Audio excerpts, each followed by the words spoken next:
우리나라에 위스키가 들어온 게 언제일까요? 위스키의 지구사란 책을 보니까 국사 시간에 배운 오페르트 도굴 사건 있잖아요. 개항 이전인 1868년에 독일인 오페르트가 흥선대원군 양부인 남연군 묘를 훼손한 그 사건이 일어났을 때 위스키가 한반도에 들어왔다고 하는데, 나중에 오페르트가 독일로 돌아가서 쓴 책에 조선에 상륙했을 때 관리들한테 위스키 한 병을 줬더니 대단히 좋아했다라는 기록이 남아있더라고요. 어쨌든 1876년 강화도 조약 이후엔 위스키를 비롯한 양주가 본격적으로 들어왔는데, 자 그렇다면 이때 우리 조상들은 서양에서 넘어온 위스키, 브랜디, 샴페인을 뭐라고 불렀을까요? 1883년 12월 20일자 한성 순보를 보면 브랜디를 박란덕, 위스키를 유사길, 샴페인은 상백윤이라고 적었거든요. 그러니까 비슷한 발음의 한자를 쓴 건데, 브랜디에서 부라는 한자가 없으니까 최대한 비슷하게 박을 쓰고 레는 란으로 적고 디는 덕으로 표기한 거죠. 박란덕 이러니까 무슨 사람 이름 같기도 하고요. 자, 술이 있어 즐거운 세상 주라기 월드, 오늘은 추석 연휴를 맞아서 숙취의 전설 캡틴 큐를 비롯해 응팔에 나왔던 썸씽 스페셜 같은 아련한 옛 추억이 떠오르는 국산 양주에 얽힌 흥미진진한 이야기를 풀어보겠습니다.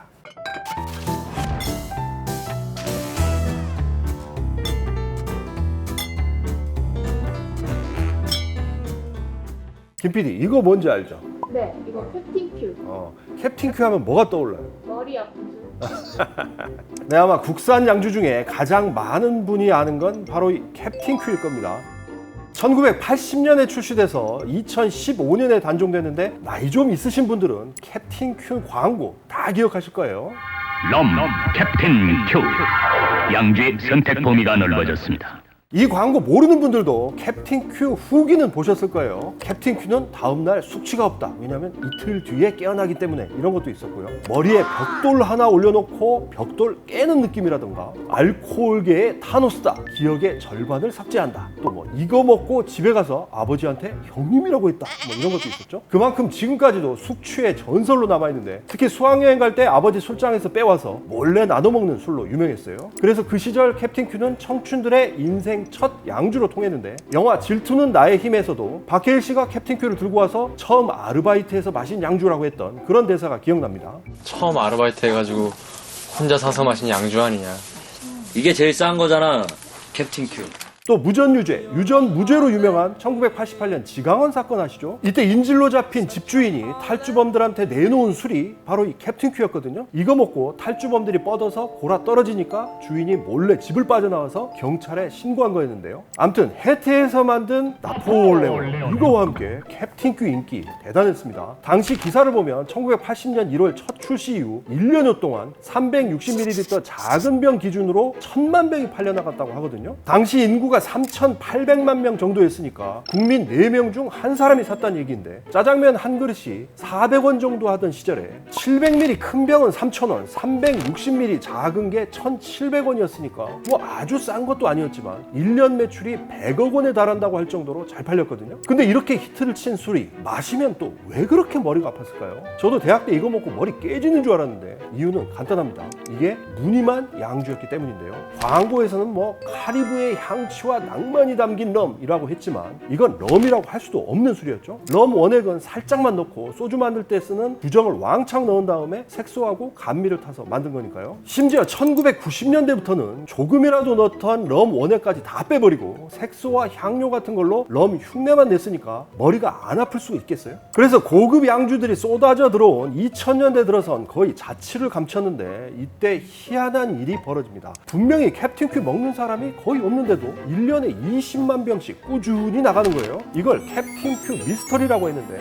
2010년 5억 원어치가 팔렸고, 단종되기 1년 전인 2014년에도 5억 1천만 원어치가 나갔거든요. 그래서 많은 사람들은 캡틴 큐로 가짜 양주를 만들기 때문이라고 생각했는데, 그도 그럴 것이 캡틴 큐로 가짜 양주를 만들어 팔다가 적발된 게 한두 번이 아니었거든요. 이렇게 가짜 양주 재료로 쓰인다는 비난이 이어지자 롯데주류에서는 2015년 캡틴 큐를 단종시켰고, 숙취의 전설은 그렇게 역사에서 사라지게 됐습니다.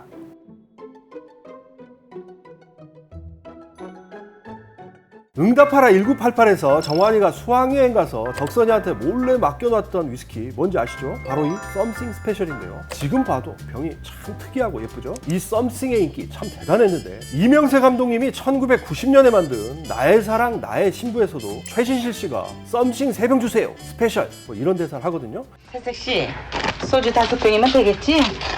아줌마, 누가 소주 달라고 그랬어요? 쌈싱 3병 주세요. 스페셜. 그런데 1986년에 출시된 썸씽 스페셜은 앞서 본 캡틴 큐와는 차원이 달랐어요. 왜냐하면 이건 정말 100% 위스키 원액으로 만들었거든요. 당연히 풍미도 부드럽고 머리 깨지는 숙취도 없었고 한마디로 비교 불가능한 고급 술이었거든요. 그런데 항상 라이벌이란 게 있잖아요. 썸씽보다 2년 빨리 1984년에 출시된 패스포트가 당시 썸씽과 양강 구도를 형성했는데 역시 100% 스카치 원액으로 만들었고 심지어 그 원액이 시바스 리갈로 유명한 시바스 브라더스사에서 가져온 거였거든요. 그래서 스카치는 가문이 중요합니다. 뭐 이런 광고까지 했는데요. 스카치 위스키는 가문이 중요합니다. 패스포트.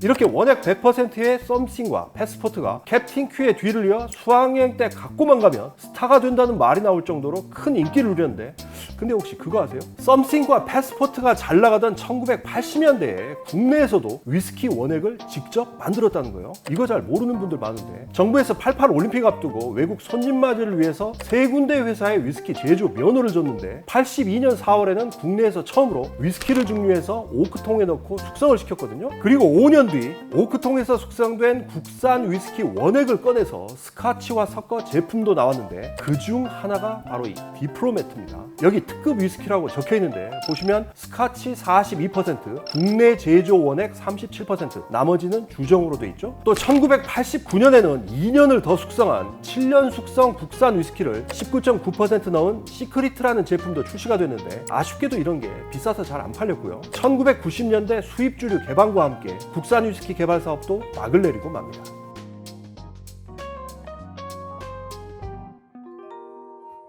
최백호 선생님의 낭만에 대하여라는 노래 아시죠? 여기 등장하는 도라지 위스키 뭔지 아세요?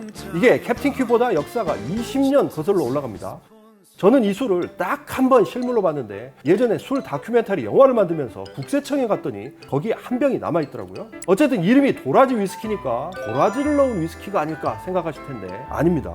도라지 조금도 안 들어갔고 심지어 위스키도 단 한 방울 안 들어갔어요. 그러니까 주정에 위스키 색과 향만 입힌 이른바 유사 위스키, 가짜 위스키였던 건데 대체 이런 가짜가 어떻게 훗날 유행가 가사에 나올 만큼 히트를 친 걸까요? 여기서 잠깐 히비키나 야마자키로 유명한 일본의 산토리 있잖아요. 이 산토리라는 이름이 태양을 뜻하는 선에 회사 창업자 이름인 토리가 붙어서 산토리가 된 건데 그래서 원래 산토리에서 만들던 위스키 이름도 옛날에는 토리스 위스키였거든요. 그런데 1950년대에 부산 국제 양조장에서 일본 토리스 위스키 상표를 그대로 베껴서 도리스 위스키라는 걸 내놓습니다. 이름뿐만 아니라 병 모양, 라벨의 영문 글자체까지 완전히 똑같았는데 다만 위스키는 한 방울도 안 넣었어요. 그런데도 워낙 양주가 귀한 시절이다 보니까 이게 캬바레 같은 데서 멋쟁이들의 술로 엄청나게 팔렸다고 해요. 1950년대 영화를 보면 이거 마시는 장면 정말 많이 나오거든요. 하지만 이런 가짜 짝퉁이 오래 갈 수는 없었겠죠. 결국 불법 상표 도용으로 1960년에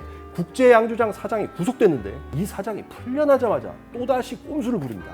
이름을 도리스에서 도라지로 슬쩍 바꿔서 다시 팔기 시작한 건데 야 이런데도 또 없어서 못 팔 정도로 대히트를 치게 됩니다. 물론 몇 년 뒤 도라지 위스키에 방부제와 공업용 알코올을 넣은 게 적발돼서 사라졌지만 그래도 어르신들한테는 추억이 담긴 술로 기억되고 있습니다.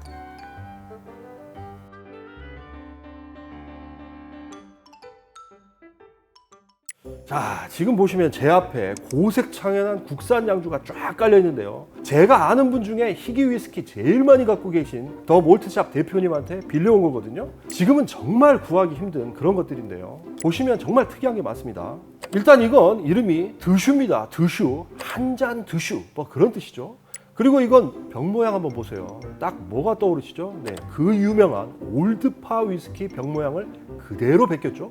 심지어 이름까지 올드파와 비슷하게 길벗 올드라고 지었어요. 자, 그럼 1970년대와 80년대 초반까지 나온 이런 특이한 국산 양주들은 어떻게 탄생한 걸까요? 앞서서 썸씽과 패스포트가 100% 위스키 원액을 넣었다고 했는데 사실 패스포트가 나온 1984년 이전까지의 국산 위스키는 말만 위스키였지 사실 다 유사 위스키나 마찬가지였어요. 먼저 1972년까지는 도라지 위스키처럼 위스키 원액이 단 한 방울도 안 들어갔고요. 1973년이 돼서야 위스키 원액을 조금 넣은 것들이 수출용으로 생산됐는데, 맨 처음 나온 건 위스키에 인삼주를 섞은 진생 위스키였는데 진짜 인삼 한 뿌리를 넣은 것도 있더라고요. 그러다가 1975년 12월엔 국내 내수용으로 백화 양조에서 조지 드레이크란 걸 만들었고, 그 이름엔 진로에서도 JR이라는 걸 출시했는데, 이름이나 디자인을 보면 스카치 위스키 JMB를 따라한 걸 알 수 있죠. 아무튼 조지 드레이크와 JR 모두 위스키 원액을 정확히 19.9%만 넣었는데, 여기서 질문 하나, 왜 원액을 20%도 아니고 19.9%로 정확히 맞췄을까요? 네, 바로 세금 때문이었는데, 원액 함량이 20%를 넘어가면 세금을 2배 이상 물어야 했거든요. 아무튼 이렇게 원액 함량 19.9%의 양주가 호황을 누리는가 싶었는데, 1977년 갑자기 검찰에서 아니 원액을 20%도 안 쓰면서 왜 위스키라고 광고하는 거야? 라면서 수사에 들어갑니다. 이 사건을 계기로 정부에서도 가이드라인을 만들었는데, 일단 위스키라는 이름으로 팔고 싶으면 원액을 25% 이상 넣어라 라고 지시를 하면서 이름도 전부 한글로 바꾸게 했어요. 그때 뭐 나라에서 하라면 찍소리 못하고 하던 그런 시절이니까요.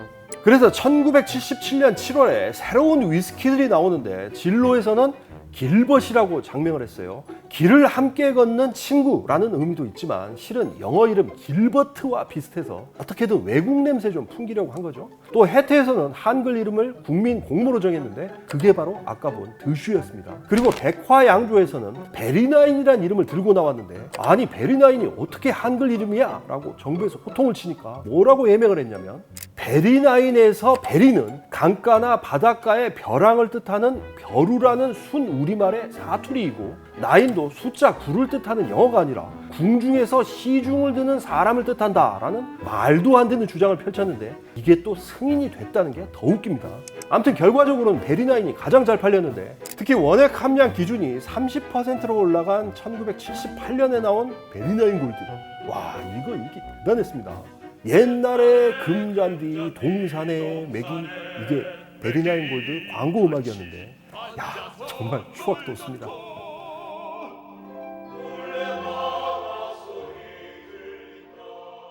내일을 꿈꾸기엔 너무나 현실이 팍팍했던 그 시절, 위스키를 사랑한 시인 박윤환 선생님이 이런 말을 남겼습니다. 우리는 위스키를 마신다. 한 잔은 과거를 위해, 두 잔은 오늘을 위해.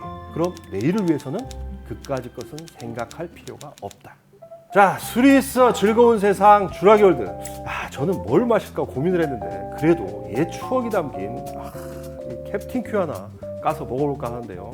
이런 거는 그냥 원샷으로 털어먹는 게 정석이죠. 야, 이 근 30년 만에 먹어보는 건데 이거 어떨지 모르겠습니다. 와, 이거 참 내일 아침에 일어날 수 있을런지나 모르겠고.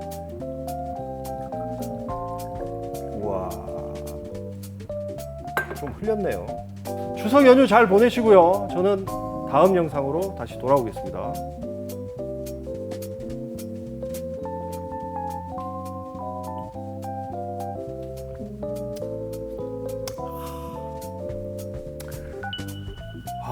벌써 머리가 아프려고 그러네.